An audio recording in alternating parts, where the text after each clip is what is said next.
देखिए, अगर बात आप पढ़ाई की करेंगे तो पढ़ाई में अनेकों समस्याएं हैं। एक समस्या न है, गर्मी भी एक समस्या है। गर्मी है, नहीं पढ़ेंगे। इसके बाद बहुत सारी समस्या है, हम इन चीजों में नहीं पढ़ेंगे। पढ़ाई में जो सबसे बड़ी समस्या है पढ़ने वाले विद्यार्थी के लिए, कि जो गर्मी के कारण नहीं पढ़ते हैं वो पढ़ने वाले विद्यार्थी नहीं है। जो पढ़ने वाले विद्यार्थी हैं, जो सच में पढ़ते हैं, उनके लिए एक समस्या है टाइम मैनेजमेंट। टाइम मैनेजमेंट ये पढ़ने वाले विद्यार्थी के लिए समस्या है। और टाइम मैनेजमेंट यानी समय प्रबंधन। समय प्रबंधन, देखिए होता क्या है कि जैसे हम कोई एक सब्जेक्ट पढ़ रहे हैं, दूसरा छूट जा रहा है, दूसरा पढ़ रहे हैं तो तीसरा छूट जा रहा है, और तीसरा पढ़ रहे हैं तो चौथा छूट जा रहा है। तो ऐसा होता है। और ये समस्या कोई आपकी समस्या नहीं है, ये समस्या अधिकतर छात्रों की समस्या है। तो जो छात्र हमारे पास पढ़ते हैं, जो छात्र हमारे पास पढ़ते हैं, हम उसको देकर के सोचे। देखिए, टाइम मैनेजमेंट कैसे किया जाए, कैसे किया जाए, इसके लिए कुछ टिप्स हम आपको दे रहे हैं।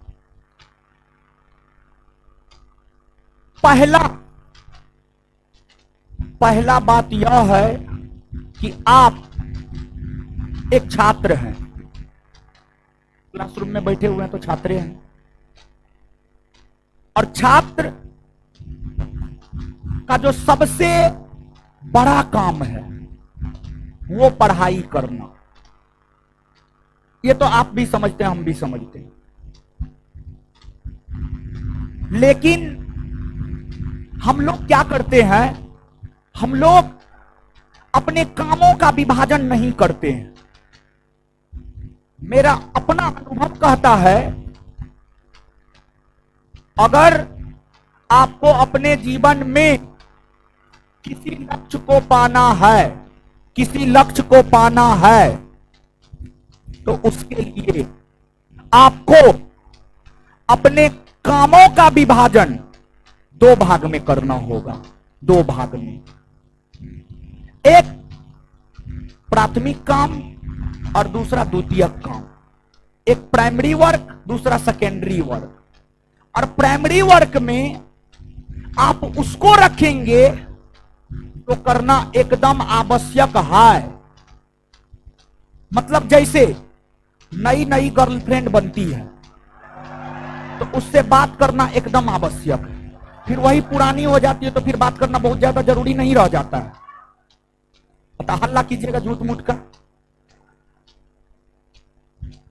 और दूसरा एग्जाम्पल, अगर रेगिस्तान में हो, प्यास लगा हो, पानी नहीं हो, अंततः इंसान को अपना टॉयलेट, पेशाब पीना पड़ता है, वैसी आवश्यकता होनी चाहिए। और तीसरा एग्जाम्पल, आप पानी में डूब रहे हो और उस समय ऑक्सीजन की जो आवश्यकता होती है, उस टाइप का फीलिंग आपके भीतर होनी चाहिए।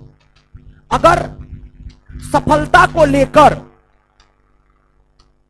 इस प्रकार का फीलिंग, इस प्रकार का स्वभाव आपके दिमाग में हो, यह बात आपके माइंड में हो, पानी में डूब रहे व्यक्ति चाहता है कैसे हमको ऑक्सीजन मिल जाए, जैसे हो वैसे ऑक्सीजन मिल जाए। वैसे ही सफलता की चाहत ऐसी होनी चाहिए कि कैसे हम सफल हो जाए, और हमेशा उस विषय में ही सोचिए। और देखिए, मेरा अपना मानना है और मेरा अनुभव भी ये कहता है, सिर्फ अपने बारे में सोचिए। जो दुनिया है ना, ये बहुत स्वार्थी है। तो इसलिए ताली नहीं बजाना, इसलिए दुनिया के विषय में सोचिए ही नहीं। सोचना है तो सिर्फ अपने विषय में सोचना है। स्वार्थी बनना पड़ेगा आपको। जब तक आप सेल्फिश नहीं बनेंगे, आप सफल नहीं हो सकते, कभी नहीं। हम 7 साल तक घर नहीं गए, तब हम सफल हुए हैं अपने जीवन में। हम स्वार्थी बने हैं, तब हम सफल हुए अपने जीवन में। तो स्वार्थी बनिए, सिर्फ अपने विषय में सोचिए, तभी आप सफल होइएगा। तो हम एकदम हाथ जोड़ करके, जो भी मेरे पास पढ़ते हैं, सबसे रिक्वेस्ट करते हैं, आप अपने कामों का विभाजन 2 भाग में कीजिए, प्राथमिक द्वितीयक। प्राथमिक काम में उसको रखिए जो करना एकदम जरूरी है, जिसके बिना जीवन अधूरा हो, जिसके बिना एकदम जीवन अधूरा है। उस काम के बिना जीवन का कोई महत्व ही नहीं है, ऐसा होना चाहिए। और प्राथमिक काम में आप पढ़ाई को रखिए और खाना को रखिए। पढ़ाई और खाना से भी बढ़ के पढ़ाई। प्राथमिक काम में आप पढ़ाई, खाना, क्लास, इसको रखिए। अब बात बाकी जो भी है सबको द्वितीयक काम में रख दीजिए। अगर आपको टाइम मैनेजमेंट करना है तो अपने कामों का विभाजन 2 भागों में, प्राथमिक जिसको करना नेसेसरी है, जिसके बिना हम जी नहीं सकते, ऐसा होना चाहिए प्राथमिक काम में उसको, और द्वितीय काम में जो भी है उसको रख दीजिए अपना। पहला टिप्स मेरा ये है टाइम मैनेजमेंट को लेकर। दूसरा, टाइम मैनेजमेंट को लेकर जो मेरा मानना है कि कुछ विद्यार्थी हाही प्रकृति के होते हैं। हाही मतलब एक थाली खाना आगे में है, लेकिन उसको लग रहा है कि इससे पेट भरेगा कि नहीं भरेगा। वो खाना नहीं खा रहा है, लेकिन उसको लग रहा है इससे पेट भरेगा कि नहीं भरेगा। 4 थाली और उसको सामने में चाहिए, तब वो खाएगा। तो ऐसा नहीं होना चाहिए। और ये होना अच्छी बात भी है और ये होना गलत बात भी है। अगर आप टाइम मैनेजमेंट करना चाहते हैं तो हाही प्रकृति का मत बनिए। हाही प्रकृति का मत बनिए। हम समझाना चाहते हैं, हम ये समझाना चाह रहे हैं, एक ही थाली खाइए, लेकिन स्वास्थ्यवर्धक खाइए, टेस्टी खाइए, अच्छा खाइए, बेहतर खाइए, जो स्वास्थ्य के लिए भी अच्छा हो, सब चीज के लिए अच्छा हो। मतलब कम खाना है लेकिन टेस्टी खाना है। मतलब सिलेक्टेड बुक पढ़ना। ये जो एग्जाम्पल दे रहे हैं, मतलब सिलेक्टेड बुक पढ़ना है, ज्यादा बुक नहीं पढ़ना है। जैसे आप लोग लुसेंटो पढ़ते हैं, क्रोनो पढ़ते हैं ना, ये गलती करते हैं।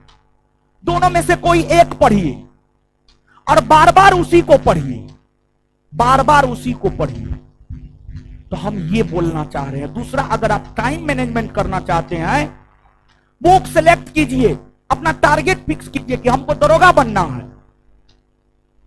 दरोगा बनना है तो बुक सेलेक्ट कर लीजिए कि ये बुक हमको पढ़ना है, और जितना बार भी पढ़ना है सिर्फ वही बुक पढ़े।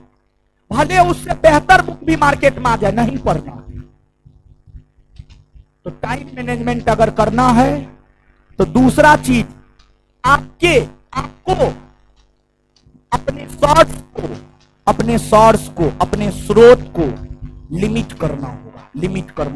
देखिए, होता क्या है कि हम अपने रूम में काफी ज्यादा किताब भर लेते हैं, बहुत ज्यादा सोर्स ले लेते हैं। अब रूम में किताब है, अब आप स्वयं सोचिए, जैसे खाने वाला चीज बहुत सारा है रूम में, तो आप कंफ्यूज हो जाइएगा, आम खाए कि केला खाए कि अंगूर खाए। लेकिन अगर मान लिया जाए खाने वाला सिर्फ अंगूरे है, तो सिर्फ अंगूर खाएंगे। तो इसलिए रूम में हम किसी भी विद्यार्थी के रूम में जाते हैं तो हम यही देखते हैं कि उसके रूम में किताब कितना है। अगर रूम में किताब सीमित है कह देते हैं आपका रिजल्ट होगा, लेकिन अगर रूम में बहुत सारा किताब है, उसको कहते तो ना है लेकिन मन में सोच लेते हैं इसका कुछ होना जानी ना है। तो किताब सिलेक्टेड रखिए, किताब सिलेक्टेड रखिए। अब बिहार दरोगा की तैयारी करने वाले आप लोग हैं, तो आप मेरे पास पढ़ते हैं, तो हम आपको ये बात कहना चाहते हैं कि आप ज्यादा उलझन में मत पड़िए। आपको क्या करना है, आपको क्या करना है बता रहे हैं। जो हम क्वेश्चन बैंक दिए हैं, क्वेश्चन बैंक पूरा कंप्लीट कीजिए। आप रट के पी जाइए, इधर से उधर, आगे पीछे दाएं बाएं जो भी है उसमें पहला काम आपका ये होना चाहिए, क्वेश्चन बैंक को, ये जो क्वेश्चन बैंक दिए हुए हैं, ठीक है, और ये जो क्वेश्चन बैंक दिए हुए हैं इसको एकदम रट जाइए आगे से पीछे। पहला टारगेट आपका ये होना चाहिए। और जानते हैं इस बुक को बनाने में हमको लगभग साल भर लगा है, साल भर लगा इस बुक को बनाने में।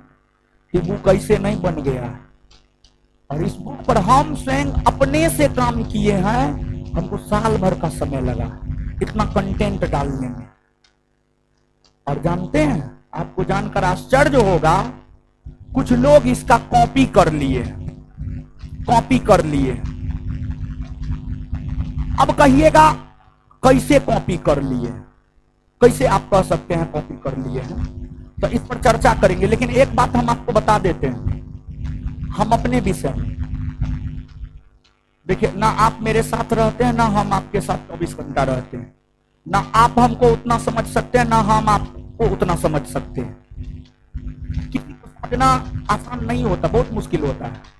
कहने के लिए कोई कह देता है कि हम तुमको समझते हैं, हम तुमको समझते हैं, वो अलग बात है, लेकिन किसी को समझना बहुत टफ होता है। तो हम अपने विषय में हम आपको बता देते हैं, जो मेरे इर्द गिर्द रहता है, जो मेरे साथ रहता है, उसको पता है हम क्या है क्या नहीं। हम अपने जीवन में आज तक 2017 से लेकर आज तक, 1 सितंबर 2017 को कोचिंग खोले थे, तब से लेकर आज तक किसी टीचर के विषय में तनिक भी नहीं सोचे, 0% भी नहीं। ये बात हम अपने अंतर आत्मा से बोल रहे हैं। किसी टीचर के विषय में 1 सेकेंड के लिए नहीं सोचे। लेकिन हमारे विषय में आज के डेट में तो कोई ऐसा टीचर नहीं है जो नहीं सोचता है। आज के डेट में पटना के भीतर कोई ऐसा संस्थान और कोई ऐसा टीचर नहीं होगा जो रोशन आनंद के विषय में नहीं सोचता होगा। अब देखिए, 5 साल में, ये 6ठा साल चल रहा है, 5 साल में आखिरकार इतना ज्यादा कामयाब कैसे हो गए, तो उसके पीछे रीजन है।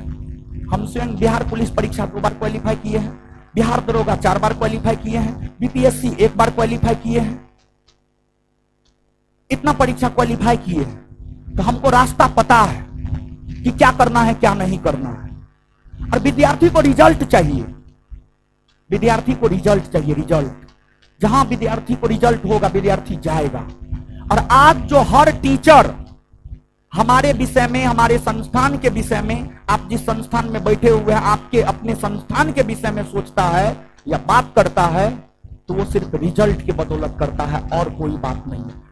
और हम आपको बताते हैं, आप मानिए इस बात को, हम आज तक किसी के विषय में, किसी भी टीचर के विषय में नहीं सोचे। तो हम यहां से ये संदेश देना चाहते हैं, अगर आपको सफल होना है तो आपको सिर्फ अपने विषय में सोचना है, अपने कामों के विषय में सोचना, दूसरा कुछ नहीं सोचना है।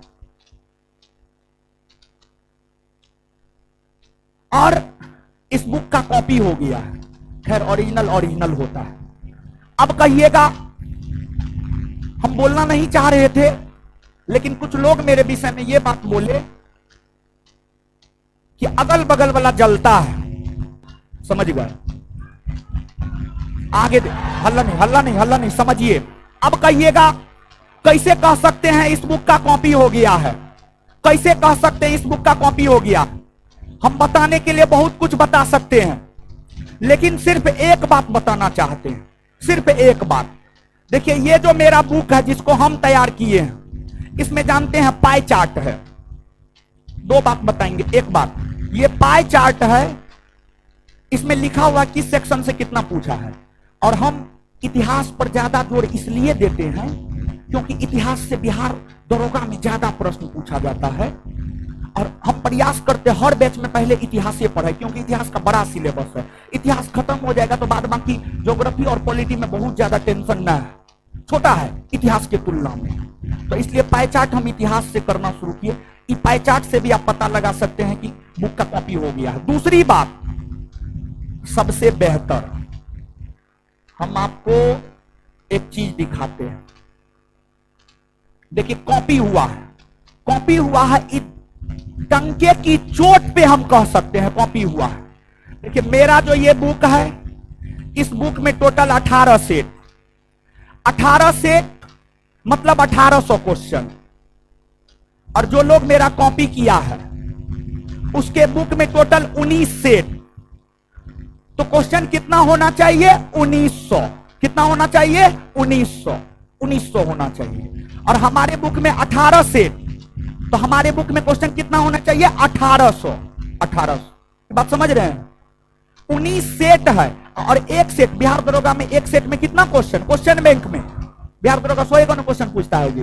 19 सेट का मतलब कितना क्वेश्चन? 1900। कितना? 1900। और इसमें 18 सेट है, 18 सेट का मतलब कितना क्वेश्चन? 1800। ये पाई चार्ट आप जोड़ लीजिए, यहां पर दिया हुआ है, ये मेरे बुक का पाई चार्ट। मैथ 5% पूछा है, 93 क्वेश्चन। रीजनिंग 3% पूछा है, 55 क्वेश्चन। आर्ट एंड कल्चर 1% पूछा है, 14 क्वेश्चन। सोशियोलॉजी 1% पूछा है, 18 क्वेश्चन। हिस्ट्री 17% पूछा है, 295 क्वेश्चन। ज्योग्राफी 13% पूछा है, 235 क्वेश्चन। पॉलिटी 11% पूछा है, 199 क्वेश्चन। इकोनॉमिक्स 4% पूछा है, 74 क्वेश्चन। साइंस 19% पूछा है, 343 क्वेश्चन। 343 क्वेश्चन। इन्वायरमेंट 2% पूछा है, 42 क्वेश्चन। कंप्यूटर 1% पूछा है, 17 क्वेश्चन। मिसलेनियस 8% पूछा है, 143 क्वेश्चन। करंट अफेयर 15% पूछा है, 272 क्वेश्चन। 272 क्वेश्चन। और कुछ छूटा है? देख लीजिए, 1 2 3 4 5 6 7 8 9 10 11 12 13 हुआ। 1 2 3 4 5 6 7 8 9 10 11 12 13। ठीक है, इसको जोड़िए, जोड़िए, इसको जोड़िए। कितना होता है? 1800 होता है। 1800 हो जाएगा, आप जोड़ लीजिएगा, 1800 हो जाएगा। और अगर 19 सेट है तो कितना क्वेश्चन होना चाहिए बताइए? 1900। दूसरी बात, यहां पर परसेंटेज अगर 1900 क्वेश्चन होगा तो यहां पर जो 5% मैथ है, मैथ का क्वेश्चन कुछ बढ़ना चाहिए, परसेंटेज कुछ बढ़ना चाहिए। लालू यादव एक बार संसद भवन में बोले थे, क्या बोले थे लालू यादव? कि सरकार को नकल करने का अनुमति देना चाहिए, क्योंकि नकल करने के लिए भी अकल चाहिए। तो जब कॉपी कर रहा था तो अपना अकल नहीं लगाया। उस किताब का आप पाई चार्ट जाकर के देख लीजिएगा, 1800 ही क्वेश्चन है, जबकि ऊपर में लिखा हुआ है 19 हल प्रश्न पत्र, मतलब 1900 क्वेश्चन होना चाहिए। लेकिन उस किताब के पाई चार्ट को जाकर के आप देख लीजिएगा, 1800 क्वेश्चन ही है। तो पहला और सबसे बेहतर स्रोत यही है, पहला और सबसे बेहतर प्रमाणिक स्रोत यही है कि बुक मेरा पूरा का पूरा कॉपी कर लिया है, मेरे ही मैटर को आगे पीछे दाएं बाएं इधर उधर कर दिया है। खैर ओरिजिनल इससे रोशन आनंद को कोई फर्क पड़ने वाला नहीं। ये मेरा बुक लाखों की संख्या में बिक चुका है, लाखों की संख्या में बिक चुका है, समझ गए? तो आप जिस रोशन आनंद के पास पढ़ते हैं ना, वो अपने आप में सबसे बड़ा ब्रांड है। उस ब्रांड का कॉपी बड़ा बड़ा ब्रांड करता है। तो इसलिए आप जहां हैं बहुत अच्छा जगह पे हैं, बस जितना कहते हैं उतना कीजिए। और इसके बाद देखिए, हम ये नहीं बोलते हैं कि हम सबसे बेहतर हैं, लेकिन हम ये जरूर बोलते हैं जो मेरे पास आएगा, मेरे बात को मानेगा, उसका हम रिजल्ट दिला देंगे। ये बात एकदम हम डंके के चोट पे कह सकते हैं। पटना के 90% टीचर एगो परीक्षा पास नहीं किया है, आपको तैयारी करवाएगा। मुश्किल से 10% पटना में ऐसा टीचर होगा जो स्वयं परीक्षा पास किया है और तब आपको तैयारी करवा रहा है। रोशन आनंद और बिट्टू झा उन टीचरों में शामिल है जो पहले खुद रिजल्ट लिया है और तब जाकर के पढ़ाना शुरू किया है। जब तक खुद का रिजल्ट नहीं होता था तब तक पढ़ाना शुरू नहीं किए हैं। 2017 तक, 2014 से 2017 कोई ऐसा परीक्षा नहीं होगा जिसमें बैठे और रिजल्ट ना हो। बहुत सारा परीक्षा में बैठे हैं, हर परीक्षा में रिजल्ट हुआ है। तो हर गुण मालूम है और अभी भी परीक्षा देते हैं। परीक्षा इसलिए देते हैं ताकि अनुभव मिल सके, समझिए आगे। और जहां तक जलने का सवाल है तो रोशन आनंद बोल ही दिया, जलने का कोई सवाल पैदा नहीं होता है। और जो आपको प्रैक्टिस सेट आ रहा है, बिहार दरोगा नोटिफिकेशन आने के साथ प्रैक्टिस सेट आएगा। हमारे प्रैक्टिस सेट का कोई तोड़ नहीं निकाल सकता है कि हम ऑन रिकॉर्ड बोल रहे हैं, क्योंकि उस तरीका से हम प्रैक्टिस सेट पे मेहनत कर रहे हैं, काम कर रहे हैं। हमको पता है कि हम क्या है क्या नहीं है, कैसे करते हैं कैसे नहीं करते हैं, समझ गए। तो ये चीज है। तो अब यहां पर मूल प्रश्न था टाइम मैनेजमेंट। टाइम मैनेजमेंट में दो चीज हम आपको बताए। एक चीज बताए अपने कामों को दो भाग में बांट लीजिए, और दूसरा चीज बताए लिमिटेड सोर्स। लिमिटेड सोर्स, ये दो चीज आप अपना करके देखिए। अब कहिएगा कि सर आप ही तो पूर्वावलोकन भी करवाते हैं, क्लासो नोट करवाते हैं, ये वो करवाते हो करवाते हैं, तो अब हम भी चीजों को सीमित करने जा रहे हैं, चीजों को सीमित करने जा रहे हैं, चीजों को प्रिसाइज करने जा रहे हैं, संक्षेपित करने जा रहे हैं। और देखिए हमको ऐसा लगता है कि जितना अभी टाइम है, मैंने कि अभी टाइम है, जितना ज्यादा चीज को देख ले, लेकिन जो है अब चीजों को संक्षेपित करने जा रहे हैं हम।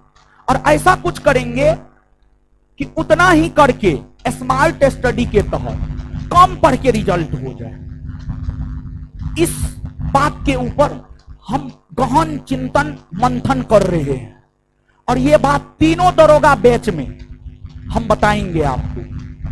और आपके लिए हम ये कहना चाहते हैं कि आप क्या कीजिए, आप अभी क्या कीजिए, आपका टारगेट क्या होना चाहिए। जो आपको संस्थान नोट देता है, हम पूर्वावलोकन में होमवर्क देते हैं, आप नहीं कीजिए, कोई दिक्कत नहीं है, नहीं कीजिए, कोई दिक्कत नहीं है।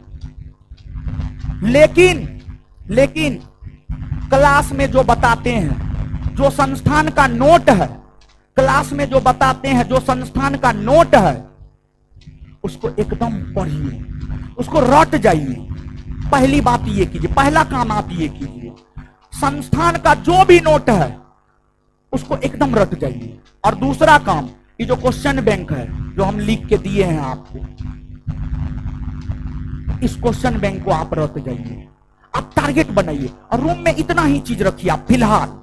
जब इतना हो जाएगा ना, तब आप हमको कहिएगा। बहुत विद्यार्थी कहता है सर लुसेंटो पढ़े। अरे लुसेंट पढ़ने का कोई जरूरत नहीं है महाराज, पढ़ना है पढ़ लीजिए, लेकिन हम ये नहीं कहते नहीं पढ़िए। आप नहीं भी पढ़िएगा लुसेंट, तब पर भी आपका काम चल जाएगा, नोट में उतना दिया हुआ है। विद्यार्थी क्या करता है, लुसेंटो इधरो ना, इधर का रहता ना उधर का। तो हम आपको नोट के विषय में बता देते। राते में वो लड़का मैसेज किया है, क्या मैसेज किया है दिखाते हैं।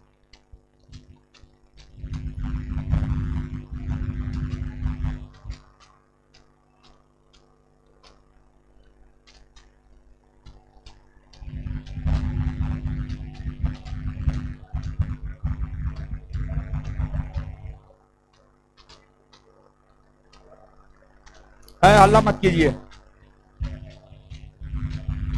यही ना आप लोग बातें नहीं मानते हैं। बोले तो हमको तो कॉपी बढ़िया बढ़िया लोग करता है, आप लोग के लिए तो घर की मुर्गी दाल बराबर। चिंता मत कीजिए, जब फेल कीजिएगा ना तब याद आएंगे हम, याद तो हम ही आएंगे।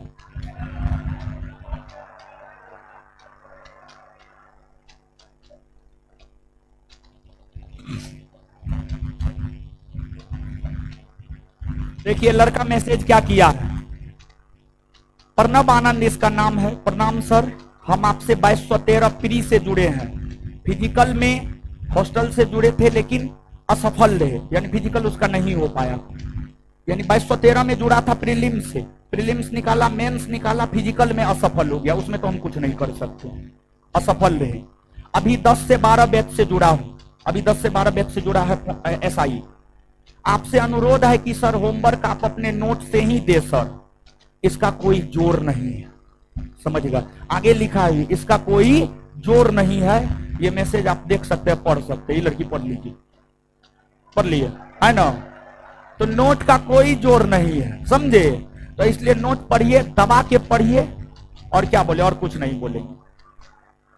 तो है अल्लाह ने है, मारेंगे मुंह तोड़ देंगे। चलिए इसके बाद आगे सुनिए। आगे आपको अगला काम क्या करना है। 2 बात बता दिए थे, तीसरी बात पे आ रहे हैं। तीसरा चीज, आप जो है एक बार में मैक्सिमम 3 और मिनिमम 2 सब्जेक्ट लेकर चलिए। एक बार में मैक्सिमम 3 और मिनिमम 2 सब्जेक्ट लेकर चलिए। आप एक साइंस पेपर, एक आर्ट पेपर लेकर अवश्य चले, और अगर आपसे पॉसिबल हो पाता है तो एक करें। एक बार में 3 पेपर लेकर चले और उस 3 पेपर को खत्म कर दे आप एक बार। इस बात को समझिएगा, खत्म कर दे। जैसे हिस्ट्री और बायोलॉजी लेकर चले, हिस्ट्री और बायोलॉजी खत्म हो गया, चाहे 1 महीना लगे, 1.5 महीना लगे, 2 महीना लगे, खत्म कर देना है, पहली बात। फिर दूसरा 2 सब्जेक्ट उठाना है। पॉलिटी उठा लिए, केमिस्ट्री उठा लिए, फिर इसको लगातार पढ़ना है। फिर ज्योग्राफी और फिजिक्स उठा लिए, ऐसे करके सब्जेक्ट को कंप्लीट करना है। और देखिए एक चीज और, अब इसमें अब हिस्ट्री और बायोलॉजी पहले पढ़ लिए, फिर केमिस्ट्री और पॉलिटी पढ़े, फिर ज्योग्राफी और फिजिक्स पढ़े। तो जो पहले हिस्ट्री और बायोलॉजी पढ़े वो तो भूलने लगिएगा। इसके लिए क्या करना है, सप्ताह में 7 दिन होता है, 7 दिन होता है। 7 दिन में 5 दिन आप नया चीज पढ़ें, 2 दिन आप रिवीजन करें। मतलब बायोलॉजी और हिस्ट्री उठाए, 5 दिन पढ़े, 2 दिन रिवीजन किए, फिर 5 दिन पढ़े, 2 दिन रिवीजन किए, फिर 5 दिन पढ़े, 2 दिन रिवीजन किए। तो इसमें होगा क्या, पढ़ने के क्रम में ही कई बार रिवीजन हो जाएगा। फिर जैसे ये 2 सब्जेक्ट खत्म हुआ, अगला 2 सब्जेक्ट शुरू किए, तो अगला 2 सब्जेक्ट को भी पढ़ना है। अब पीछे के चीजों का भी सैटरडे संडे को रिवीजन करना है, पीछे के सब्जेक्ट का भी सैटरडे संडे को रिवीजन करना है। मतलब पढ़ना कम है, रिवीजन ज्यादा करना है, रिवीजन ज्यादा करना है। आपकी सफलता में रिवीजन का बहुत अहम रोल होता है। आप इस बात को नहीं समझिएगा, लेकिन हम आपको अभी लिख के दे देते हैं। परीक्षा हॉल में बैठिएगा ना, जो क्वेश्चन पढ़े हुए रहिएगा, रिवीजन करके नहीं जाइएगा, नहीं बनेगा, याद आएगा। काश रिवीजन कर लिए रहते, तो आपके रिजल्ट में पढ़ने से ज्यादा अहम रोल होता है रिवीजन का। तो इस तरीका से आप चीजों को करें। ये बात समझ में आया है कुछ? ये थोड़ा सा टेक्निकल है, लेकिन इसको समझना पड़ेगा।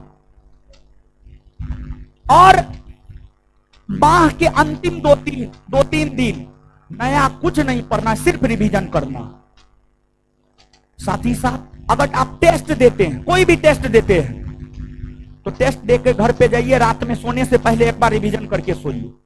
और टेस्ट सैटरडे संडे को नहीं ही होता है, सैटरडे संडे को उस टेस्ट का रिवीजन करना है, रिवीजन करना है। जितना ज्यादा से ज्यादा रिवीजन कीजिएगा, आपके सफल होने के चांसेस उतना ज्यादा हो जाएगा। बात समझ में आया है? आज के लिए इतना ही, ये टिप्स आज के लिए रहा, समझ गए? आशा करते हैं आप मोटिवेट हुए होंगे, आपका हौसला बुलंद हुआ होगा।